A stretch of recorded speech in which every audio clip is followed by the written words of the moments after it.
Congressman Raja Krishnamurthy, Democrat of Illinois, to talk more about this. Congressman, thanks for joining us on this. I appreciate it. I want to talk a little bit about Israel in a moment, but let's talk first about the fight for Speaker in the House. And Republicans really in disarray here, right? So 17 days now, the House has been without a Speaker. Has it come time for moderate Republicans to turn to Democrats to help with a solution? Absolutely. You know, Hakeem Jeffries, our leader, has repeatedly reached out to moderate Republicans and said, look, let's find a way to create a bipartisan coalition, a unity coalition, if you will, to sideline extremists and make sure that we can govern for the interests of the country.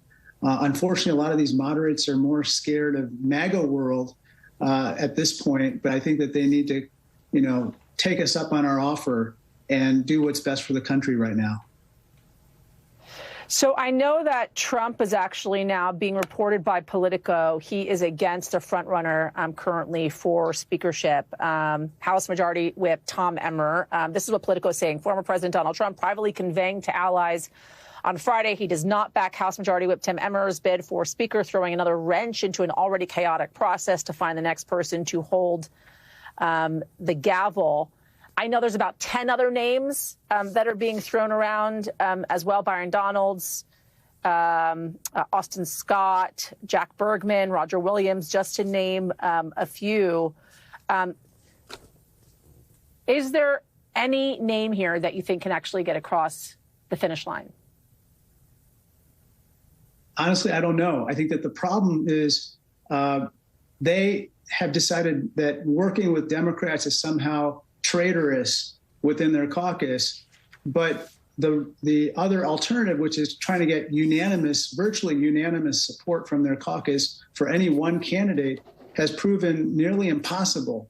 So you can imagine that maybe one of those people among the 10 that you showed a moment ago could win a secret ballot, maybe a majority of the caucus actually calling them the speaker designate, just like Jim Jordan had that title last week. But then once they go to the floor, they can't get the rest of the caucus to join them. And that's happening repeatedly. Right. And when you throw the monkey wrench of Trump into the mix, he can easily block people as well.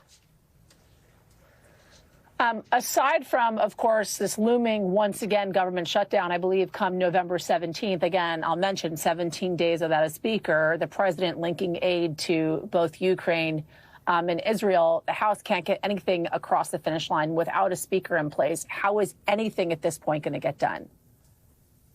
Well, you can't get that legislation or really any legislation done without a speaker. The current speaker doesn't have the power to preside over the passage of any legislation.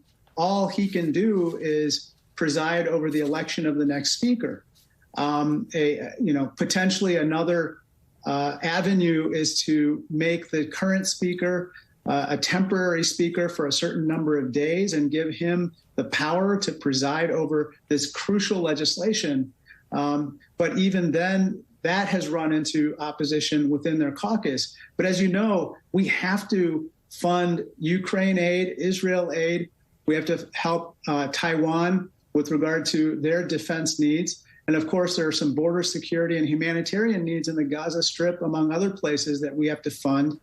And yet, right now, we're kind of in a situation of chaos where we're not able to address these pressing issues.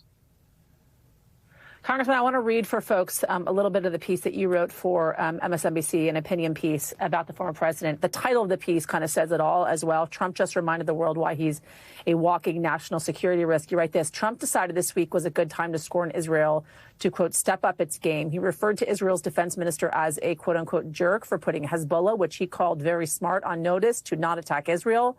Despite the fact that all Israeli citizens are required to serve in the military for 2 to 3 years, Trump claimed Israel, quote, wasn't ready militarily to protect itself from Hamas and Hezbollah. Talk a little bit more about this, if you will, Congressman. Well, I think once again, you know this, Yasmin, that Trump appears to the world to be a fickle friend and a terrible ally.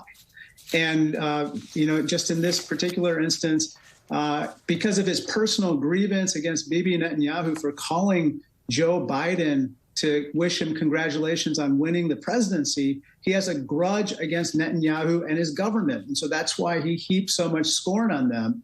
And then couple that with his calling Hezbollah very smart and then saying Israel was not militarily ready.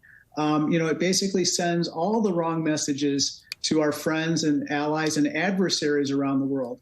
To our adversaries, it looks like we are weak and divided. And then to our allies, basically, they are not going to go all in on their partnerships with us because they fear that people like Trump could really push them away and hang them out to dry. So this is why, even though Donald Trump's name is going to be on the ballot next year, probably in the general election, so is national security. Congressman Raja Krishnamurthy, thank you, sir. Appreciate it.